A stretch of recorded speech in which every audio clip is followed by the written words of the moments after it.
En tout cas dans l'Odomarois.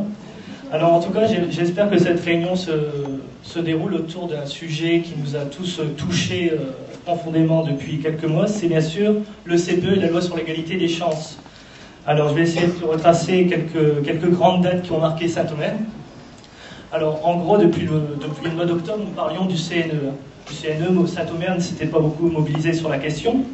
Au mois de janvier, nous étions partis à Paris avec Perrine et Adrien au niveau des syndicats lycéens, puisque tu sais que quand on est dans la politique, tu sais que le niveau syndical est très bien aussi pour représenter nos camarades dans les lycées et dans les universités. Alors Saint-Omer s'est mobilisé le 7 février et environ une dizaine de manifestations ont été organisées. Et comme d'habitude, Saint-Omer, je crois que c'est vraiment une des premières fois dans son histoire qu'elle a connu une telle ampleur, un tel mouvement de contestation contre ce gouvernement qui ne cesse de nous précariser. Et je pense que le CPE, c'est vraiment la goutte d'eau qui a fait déborder le vase. Un contrat de travail, comme tu le sais, qu'on peut nous employer, c'est un contrat au jour le jour finalement, ou alors finalement un contrat de 2 ans moins un jour. Et surtout une humiliation de nous licencier sans motif. Alors je ne pourrais pas comparer ça avec une histoire d'amour, mais quand on casse en amour, on aime bien savoir pourquoi. Là, le travail, je dirais, c'est aussi important que nos histoires de cœur. Alors en tout cas, la mobilisation dans Saint-Omer, c'était le 7 mars. Le 7 mars, bon, je vais te dire un chiffre, mais ça va sûrement être dérisoire pour toi. 1200 personnes à Saint-Omer, dans les rues de Saint-Omer. Hein? Effectivement, généralement, nous sommes 500-600 dans les villes. Et là, je dirais, c'était toute la population et toutes les générations qui se sont mobilisées, et pas seulement que la jeunesse. Bien sûr qu'elle a été là, nombreuse dans les rues et souvent. Alors, nous avons aussi le soutien de nos parlementaires et de nos politiques au niveau local. Alors un jour, Bertrand me disait le matin, tu sais Benoît, ma mairie est toujours ouverte. Bon, j'ai retenu la leçon, l'après-midi, on a organisé une manifestation à Saint-Omer. On a changé l'itinéraire, le commandant RG était fou parce qu'il a dû appeler le sous-préfet pour dire qu'on allait changer de direction. Et donc, monsieur le maire reçoit un coup de fil comme quoi il y a 600 lycéens qui vont arriver comme ça le voir dans sa mairie. Alors, Bertrand Petit nous a accueillis dans son bureau au sein d'une délégation d'une dizaine de personnes. Et donc, je vais retranscrire tes mots que tu nous as dit, quoi. Tu nous as accueillis déjà en tant que père, en tant que parent, et que justement, c'est aussi tes enfants aussi qui sont concernés comme toute la population. Et c'était le devoir d'un élu de recevoir toutes les personnes de la population. Donc il y avait une certaine barrière de CRS pour le protéger, on n'a pas voulu le prendre en otage, mais on avait eu l'idée.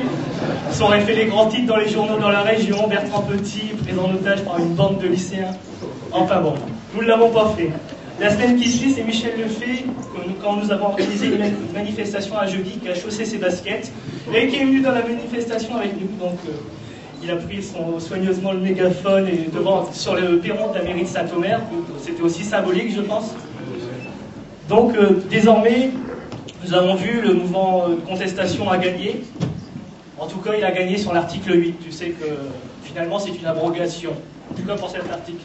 Mais la loi sur l'égalité des chances, elle est bien là, elle est bien promulguée. Et de nombreux articles disent bien que, désormais, le travail de nuit chez les enfants à 15 ans est possible. Et que l'apprentissage à 14 ans est aussi possible, alors que généralement l'école est obligatoire jusqu'à 16 ans. Alors je dirais pour la France, c'est pas vraiment une grosse avancée sociale de faire reculer déjà des camarades et des collégiens, des amis qui sont déjà en difficulté, de les retirer du système scolaire encore 2 ans plus tôt. Alors, d'un certain côté, l'union du mouvement et son action a été une victoire. Mais désormais, je te pose une question, est-ce que la gauche est prête à examiner vraiment la question de la jeunesse, du travail, de la formation des jeunes en profondeur? Quels sont les contrats qu'on pourrait les faire pour les aider?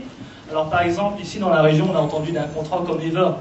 Enfin bon, moi je serais plus pour baser sur la jeunesse vraiment un avenir. Par exemple, un contrat de travail, où par exemple, il y aurait bien sûr une période d'essai de 3 mois à 6 mois, pour vraiment savoir si nous sommes compatibles avec ce poste. Et ensuite, obliger l'employeur à nous prendre en CDI. Et ça, je dirais, ça serait parier sur l'avenir, parier sur la jeunesse. Et je pense que nous, on serait contents de travailler dans cette entreprise, et on voudrait la faire progresser aussi. Donc dis-moi ce que tu en penses, et donnez-nous des points de vue, des solutions. Voilà, je te remercie.